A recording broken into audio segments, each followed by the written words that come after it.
So hi all, welcome to Sanatan strings YouTube channel. इस YouTube channel पे मैं भगवत गीता का सिंपल और हिंदी एक्सप्लेनेशन कर रहा हूँ। यही स्पॉटिफाई पर भी अवेलेबल है, आप लोग वहाँ पर भी इसको सुन सकते हैं। मैं डिस्क्रिप्शन में उसका लिंक डाल दूंगा। तो आप लोग को अगर ये इंफॉर्मेटिव लग रहा है तो फिर आप लोग इस चैनल को सब्सक्राइब कर लेना। तो चलिए शुरुआत करते हैं। तो अभी ये जो श्लोक है, ये थोड़ा लॉन्ग है एंड डिफिकल्ट है, बट बहुत इंटरेस्टिंग है। तो इसका जो एक्सप्लेनेशन है वो मैं और बेटर वे में और डीप में समझाने के लिए मैंने बहुत ज़्यादा समय दिया है इस श्लोक के लिए। तो आप लोग को अगर ब्रेक लेना है तो अभी ले लो, क्योंकि इसको समझने में पॉज मत करना, क्योंकि एक ही गो में सुनोगे समझोगे तो अच्छा ये रहेगा और इंटरेस्टिंग लगेगा, क्योंकि बहुत सारी नई बातें मालूम चलेगी। तो ट्राई करना कि उसको वन गो में करो, बंद मत करना, क्योंकि सुनने में ये सब चीज़ें बोर लगती है। बट हमने अगर एक बार इसको कर लिया, समझ लिया, तो हम वो चीज़ें कर पाएंगे जो हमने कभी सोचा भी नहीं था। क्योंकि फर्स्ट टाइम किसी भी चीज़ को करने में बोर होती है, क्योंकि माइंड को हैबिट है नहीं कि वो अपना कल्याण अपना अच्छा कर पाए। तो हमको माइंड को हैबिट दिलानी है कि अच्छा कर पाए। तो ट्राई करो कि वन गो में इसको ही सुनो, पॉज लेके ब्रेक करके नहीं। श्रीमद् भगवद गीता चैप्टर 3 श्लोक 10 and 11।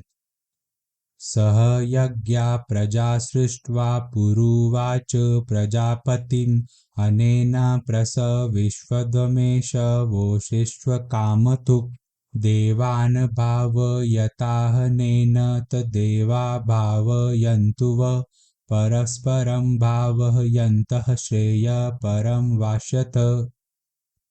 तो श्री कृष्ण कहते हैं कि प्रजापति ब्रह्मा ने सृष्टि के आदिकाल में कर्तव्य कर्मों के विधान सहित इंसानों को बनाया और इंसानों को बनाकर उनसे कहा कि तुम लोग अपने कर्तव्य कर्म के द्वारा सबका अच्छा करो। ये कर्तव्य कर्म रूप यज्ञ तुम लोगों को कर्तव्य पालन की सारी सामग्री प्रदान करने वाला है। इस अपने कर्तव्य कर्म के द्वारा तुम लोग देवताओं को उन्नत करो और वह देवता लोग अपने कर्तव्य कर्म के द्वारा तुम लोगों को उन्नत करेंगे। इस प्रकार एक दूसरे को उन्नत करते हुए तुम लोग अपने परम कल्याण को प्राप्त हो जाओगे। तो यहाँ पर ब्रह्मा जी को प्रजापति कहकर बोला गया है। ऐसा क्यों? क्योंकि ब्रह्मा जी ने ही सारे इंसानों को बनाया है। इंसानों को बनाकर वो इंसानों को कर्तव्य पालन सिखाने के साथ साथ इंसानों के कल्याण के बारे में भी हमेशा सोचते रहते हैं। तो जैसा कि माँ बाप बच्चे को जन्म देने के बाद बच्चे के कल्याण के बारे में, बच्चे की उन्नति के बारे में, बच्चे की हित के लिए हमेशा सोचते रहते हैं कि क्या वो ऐसा करे कि अच्छा हो, वैसे ही ब्रह्मा जी इंसानों को बनाने के बाद ये सोचते हैं कि इंसान क्या अपने लाइफ में अच्छा करे, बेटर करे, कि वो और अच्छे से लाइफ जी पाए। इसके लिए ब्रह्मा जी को यहाँ पे प्रजापति टाइटल के साथ संबोधित कहा गया है। तो यहाँ पर कहा गया है कि सृष्टि के आदिकाल में, सृष्टि के आदिकाल में मतलब समय के एकदम स्टार्टिंग में, उस समय जब भगवान ब्रह्मा इंसानों को बना रहे थे, तब इंसानों को बनाते समय उन्होंने कर्तव्य कर्म की योग्यता दी कि वो अपना कर्म कर पाए। जैसे कि भगवान ने पहले कहा ना कि अगर तुम कर्म नहीं कर पाओगे तो अपना खाना पीना कैसे कर पाओगे, जीवन जी कैसे पाओगे। तो भगवान ने कर्तव्य कर्म की योग्यता दी और विवेक दिया। मतलब भगवान ने सबको विवेक, जो इंटेलेक्ट होता है, बुद्धि के साथ, माइंड के साथ इंटेलेक्ट भगवान ने सबको दिया। ऐसा है नहीं कि कोई पढ़ाई में कमजोर है तो उसका विवेक इंटेलेक्ट कम है ना, उसने उसका यूज नहीं किया अच्छे से। पर भगवान ने सबको एक समान, सबको एक साथ एक लेवल का ही भगवान ने विवेक दिया और कर्तव्य कर्म की योग्यता दी। भगवान ने ऐसा क्यों किया? क्योंकि अगर इंसान अपने अनुकूल और प्रतिकूल समय का, गुड और बैड टाइम्स का सही तरीके से यूज कर पाए, तब वो अपना और अच्छा कल्याण कर पाएगा, वो अपना और अच्छा कर पाएगा। जैसे कि अगर मैं हर मैच जीत ही रहा हूँ तो मुझे अपने वीकनेस के बारे में मालूम ही नहीं चलेगा, क्योंकि कोई परफेक्ट नहीं होता। अगर मैं हारूंगा तभी मुझे मेरा वीकनेस मालूम पड़ पाएगा, अच्छा ये मेरा वीकनेस है, मुझे इस पे काम करना है। इसलिए भगवान ने कर्तव्य कर्म की योग्यता और विवेक इंसानों को जब बना रहे थे तब दिया। अच्छा और जो अच्छा नहीं है कि विवेक का विचार करने की क्षमता भगवान ने एनिमल्स बर्ड्स को नहीं दी है, पर इंसानों को तो भगवान ब्रह्मा ने अच्छा और जो अच्छा नहीं है का विचार करने की क्षमता दी है। तो इंसानों को चाहिए कि अपने विवेक को इम्पोर्टेंट देकर, महत्व देकर विचार करे, सोचे कि उनके लिए क्या अच्छा है और क्या अच्छा नहीं है। अगर वैसा करेंगे तो अपना कल्याण कर पाएंगे, अपना उन्नति कर पाएंगे। तो भगवान यहाँ पे अपना उन्नति और अपने कल्याण करने के बाद क्यों कह रहे हैं? क्योंकि अर्जुन ने जैसे चैप्टर 3 के स्टार्टिंग में कहा कि भगवान आपने श्लोक 46 एंड 49 चैप्टर 2 में कहा कि ज्ञान योग करो और कर्म योग करो। तो मैं आपकी ये दो अलग अलग मिली हुई बातों से कंफ्यूज हो रहा हूँ। तो आप एक ऐसी बात कहिए जिसको करके, जिसको मान के मैं अपना कल्याण कर पाऊँ। इसके लिए भगवान अभी कल्याण करने की बातें बता रहे हैं। भगवान कृष्ण कहते हैं कि एक निस्वार्थ भाव से कर्म करने की प्रधानता कोई नई है नहीं, यह अनादिकाल से चली आ रही है। जैसा कि भगवान ब्रह्मा ने सृष्टि के स्टार्टिंग में, समय के पहले इंसानों को बनाते समय ये कर्म करने की चीजें इंसानों में डाली थी। तो भगवान कहते हैं कि ये कर्म करने की परंपरा कोई नई है नहीं, पर यह बाद में जाके लुप्त हो गई, गायब हो गई, लोग भूल गए। इसके लिए मैं तुम्हारे लिए इसको वापस कह रहा हूँ। तो जैसा भगवान कृष्ण श्लोक 9 में कहते हैं कि यज्ञ रूपी कर्तव्य कर्म करो, तो यज्ञ यहाँ पे मतलब सिर्फ हवन करने से ही संबंधित रिलेटेबल नहीं है। यज्ञ करना मतलब दूसरों का हित करना, दूसरों का अच्छा करना। तो भगवान कहते हैं यज्ञ रूपी कर्तव्य कर्म करो, दूसरों के अच्छे के लिए कर्तव्य कर्म करो। भगवान ब्रह्मा इंसानों को बनाने के बाद इंसानों से कहते हैं कि तुम सब लोग कर्तव्य कर्म के द्वारा अपना अपना उन्नति करो, अपना अपना हित की बात करो, अपना अपना अच्छा करो, ताकि तुम लोग के कर्तव्य पालन करने की जो भी सामग्री, चीजें हैं, आवश्यकताएं हैं, वो तुमको मिलती रहे। अभी आवश्यकताएं की जो चीजें हैं मिलती रहे का मतलब ये नहीं कि फ्री में घर मिल जाएगा या फ्री में नौकरी मिल जाएगी या बैठे बैठे पैसा आता रहेगा ना, ऐसा नहीं है। इसलिए तो भगवान ने कर्तव्य कर्म का पालन करने की बात कही है। ऐसा नहीं यहाँ पे कहा कि मेरी पूजा करो तो तुमको फ्री में घर बैठे बैठे सब चीजें मिलती रहेगी, क्योंकि भगवान ने इंसानों को बनाया ही कर्तव्य पालन करने के लिए, कर्तव्य कर्म करने के लिए ही भगवान ने इंसानों को कहा।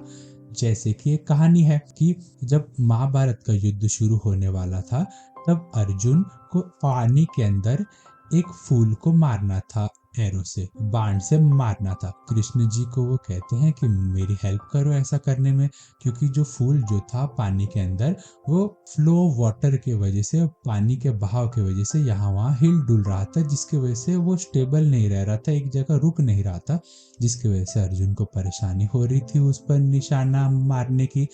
तो भगवान कृष्ण कहते हैं कि तुम पूरा ध्यान लगा के बस डायरेक्ट उस पे निशाना मारो, मैं तुम्हारी मदद करता हूँ। तो अर्जुन कहते हैं निशाना लगाना ही तो सबसे मेन काम है इसमें, अगर वो मैं ही कर दूंगा तो आप क्या करोगे? क्योंकि बड़े से बड़ा स्नाइपर भी अगर हो तो जब तक उसको अपना टारगेट क्लियर ना मिले तक वो निशाना नहीं साधता है। तो अर्जुन कृष्ण को कहते हैं कि अगर निशाना मार दूं करके तो आप क्या इसमें कर्म करोगे? तो भगवान कृष्ण अर्जुन को कहते हैं कि मैं उस वाटर को, उस पानी को स्टेबल में रखूंगा, ताकि वो फूल यहाँ वहां हिले डुले ना, ताकि वो एक जगह रुके और तुमको बस पूरे 100% से निशाना लगा के मार देना। 50% काम तो भगवान ने कंप्लीट कर दिया, बाकी का 50% अर्जुन को करना था। तो वैसे ही यहाँ पे भगवान ब्रह्मा कहते हैं कि जो भी तुमको कर्तव्य कर्म, तुमको पालन करने की जो भी आवश्यक चीजें हैं, वो तुमको मिलती रहेगी, उसकी कमी नहीं होगी। मतलब भगवान रास्ते क्लियर करेंगे, पर कर्म तो तुमको ही करना है। भगवान कर्म नहीं करेंगे, भगवान सपोर्ट करेंगे, हेल्प करेंगे, पर एट द एंड कर्म तो इंसान को ही करना है। फिर ऐसा कहकर कृष्ण अर्जुन को याद दिला रहे हैं कि ये जो मैं तुझे चीजें बता रहा हूँ ये कुछ नई है नहीं। जैसे कि अर्जुन को मन था कि वो युद्ध को छोड़ के संन्यास ले ले, तो भगवान कृष्ण अर्जुन को ये बता रहे हैं कि जो मैं चीजें बता रहा हूँ वो नई है नहीं। भगवान ब्रह्मा ने भी जब तुझे बनाया तब ये सब चीजें तेरे अंदर डाल दी थी, ताकि तू अपना कर्तव्य कर्म करके अपनी उन्नति, अपना अच्छा करे।